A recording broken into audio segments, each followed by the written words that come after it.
The moment hits you like a ton of bricks. It's shocking and upsetting, and it makes you feel like someone has invaded your personal space. And maybe you got a dreaded email about a data breach, or one of your documents got stolen, or maybe you noticed suspicious activity on one of your accounts that just made your stomach drop. And then the questions start coming in. Who has my social security number? What are they gonna do with it? Who are they gonna give it to? And on and on and on. And you can't help but imagine the worst. And trust me, I know exactly what that feels like. And let's be honest, you probably also feel angry and you want revenge, but the hard truth is you can't undo what's already been done. What you can do is take control of the right now and take the right steps to secure your future. So just know this, you are not alone. There are steps you can take to regain control. And in this video, we are gonna break it down into 2 key phases. Phase 1, putting out the fire, addressing the immediate threats and stopping the bleeding. Step 2, building a fortress, setting up long-term protection to keep your identity safe. The first thing you need to do right now is lock down your credit. And here is why. It is one of the easiest ways to stop identity thieves in their tracks. They love to use stolen social security numbers and other easy to access PII to create fake accounts, but freezing your credit makes this virtually impossible. Honestly, I feel like this is a thing that just everybody should do, regardless of whether you've been a victim of identity theft or not. Think of it as basically putting a deadbolt on your financial life.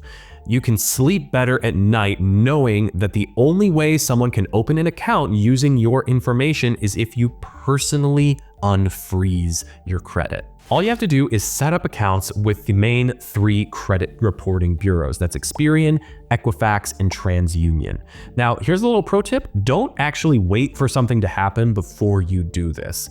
I had to learn that lesson the hard way when I was dealing with my own identity theft situation back in 2018, and someone had set up a dummy account in my name. So not only was I dealing with the fallout from my identity theft, but also I had to spend hours trying to prove to TransUnion that I am the real me. It's incredibly frustrating, and I do not wish that upon anyone. Once you're logged in, you will have everything you need to freeze your credit at all 3 bureaus. The process is free, and while every website looks a little different, the process is pretty straightforward. Now, if you have experienced identity theft, another step you can take is to place a fraud alert on your credit report. Now, this ensures that lenders verify your identity thoroughly before approving any new accounts. Now, you only need to contact 1 bureau and they will alert the other 2, but make sure to double check your credit report to make sure that that fraud alert is active everywhere. Next, if you are actively experiencing identity theft, you need to file a report with the Federal Trade Commission. You can file your report online at identitytheft.gov. The FTC will provide you with a recovery plan that is tailored to your situation and includes guidance on how to dispute charges and fake accounts.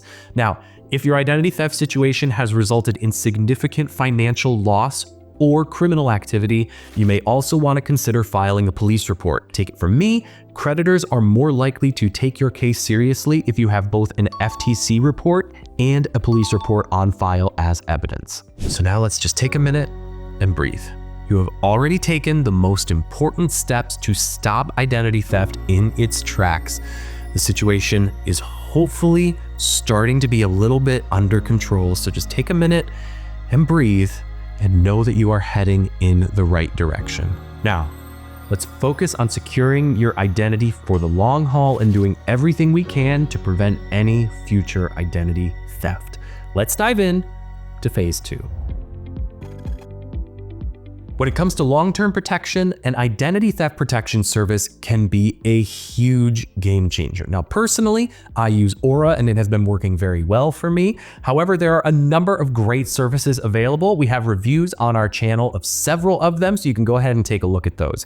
Think of an identity theft protection service as like a digital bodyguard, working in the background to make sure that your information is consistently safe and secure. Here is what Aura brings to the table for me today, and frankly why I wish I had it back when I dealt with my identity theft situation back in 2018.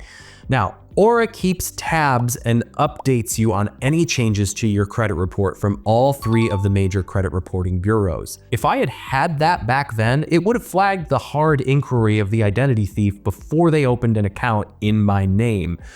And that could have potentially kept the situation from spiraling out of control into unpaid loans, collection notices, and my credit score absolutely tanking. Aura also sends real-time alerts. It keeps track of your credit, your accounts, and even the dark web. It scans for your social security number and other key pieces of personal information so that if any of it shows up somewhere that it shouldn't, you will know right away. And they don't just monitor the situation, they also actively intervene, removing your information from data broker sites. This helps cut down on spam while also making it harder for thieves to get their hands on your personal information. And what really stands out to me about Aura and puts it apart from some of the other data broker removal services is its customer service.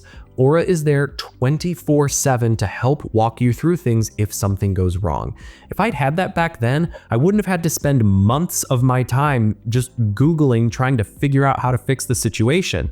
Their threat resolution team would have handled all of the heavy lifting for me and saved me a ton of time and stress. Aura even has identity theft insurance, which covers up to $1 million in legal fees and lost funds. So even if the worst does happen, you're covered. If you want to give Aura a try, there is a link in the description below for an exclusive discount so you can try things out at a lower price. Aura does an excellent job of protecting your identity, but there are a few best practices that you can implement right now to keep yourself one step ahead of identity thieves. We have a whole breakdown of this linked in the description below, but let's go through a few of those steps now.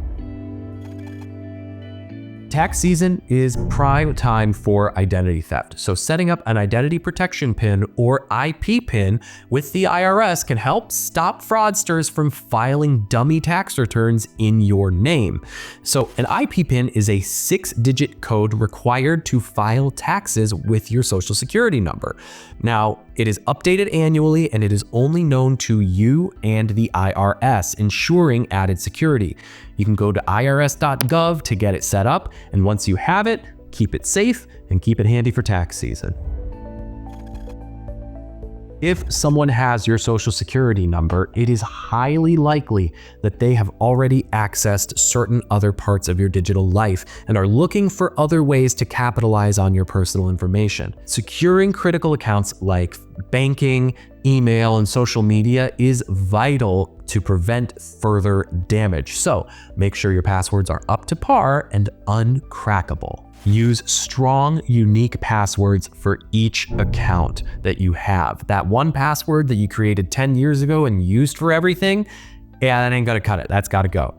Next, consider using a password manager to generate and store complicated passwords. And also, whenever possible, use two-factor authentication to create an additional layer of security. A pro tip, enable verbal passwords or passcodes with your banks or financial institutions.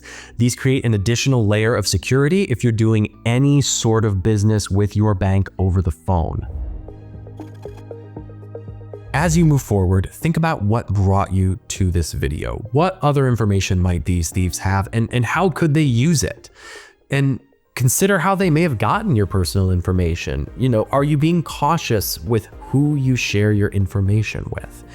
Being proactive about protecting all aspects of your identity, not just your social security number, is key. If you've experienced identity theft, please consider sharing your experience in the comments below. Your story might help keep someone safe and informed and prevent this from happening to them. As someone who has been through identity theft personally, I know how tiring it is trying to fight through this. But just remember, every step you take is moving you in the right direction toward regaining your sense of security and peace of mind.